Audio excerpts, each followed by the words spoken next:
Hello সবাইকে। আজকে লুকটা হচ্ছে রিসেপশন লুক। আমি এখানে স্কিন কেয়ার করছি। আমি এখানে পিএসির অয়েল কন্ট্রোল প্রাইমারটা ইউজ করছি। আর আমি এখানে একটা স্ট্রোব ক্রিম ইউজ করেছি, যেটা হচ্ছে পিএসির কসমেটিক্সের। পিএসির ফাউন্ডেশন আমি অ্যাপ্লাই করেছি। প্যাকেরই আমি cream blusher and cream control আমি ইউজ করেছি। তোমরা চাইলে স্কিপ করে যেতে পারো। অনেকেই বলো আমাকে যে স্মাইল লাইন্স পড়ছে বা নাকের ওপর থেকে ফাউন্ডেশন উঠে গেছে, চোখের তলা থেকে উঠে যাচ্ছে। তাদেরকে বলবো তোমরা স্কিন কেয়ারটা ভালোভাবে করো। অ্যান্ড স্কিন কেয়ারটা করার সঙ্গে সঙ্গে তোমরা যে বিউটি ব্লেন্ডারটা দিয়ে ফাউন্ডেশনটা অ্যাপ্লাই করছো সেটা যেন ভালো হওয়া যায়। আজকের ফুল লুকটা কমপ্লিট করতে করতে একটা ঘটনা তোমাদের সঙ্গে শেয়ার করব, যেটা আমার সঙ্গে আজ ঘটেছে। আজকে ফুল লুকটা কমপ্লিট করার পরে ব্রাইড, যেহেতু আজ রিসেপশন ছিল, তো ব্রাইড একটু কান্নাকাটি করেছে।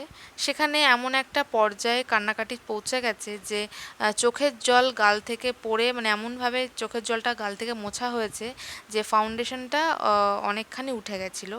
এবারে আমার মেকআপ জগতে এই 3 বছর আমার জার্নি, এই 3 বছরের মধ্যে আমার সঙ্গে এরকম ঘটনা এই প্রথমবার এরকম সিচুয়েশানে আমি পড়েছি। তো আমি বুঝতে পারিনি প্রথমে আমি কি করব।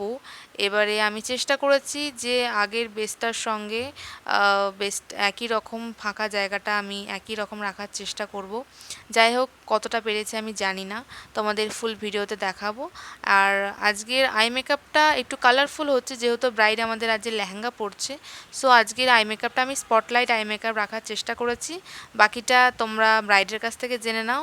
অ্যান্ড লাস্টে কতটা এনজয় করেছে ব্রাইড আমাদের সেটাও দেখে নাও। অ্যান্ড আমি আজ যে হেয়ার স্টাইলটা করেছি ওপেন হেয়ার রেখেছি, এটা আমার নিজেরই পছন্দের ছিল, তাই। আমার কাছে সেটা খুব ভালো লাগছে। বিয়ের থেকে আজকে সাজটা অনেক সুন্দর হয়েছে। আগের দিনের সাজটা লং লাস্টিং করেছিল। হ্যাঁ, আইটা একটু ডাউন করো, এটা ঘুরে যাও পেছন দিকে, মাথাটা নিচু করো আমার দিকে, আমার দিকে করো, আমার দিকে, হ্যাঁ এটা ঘুরে যাও।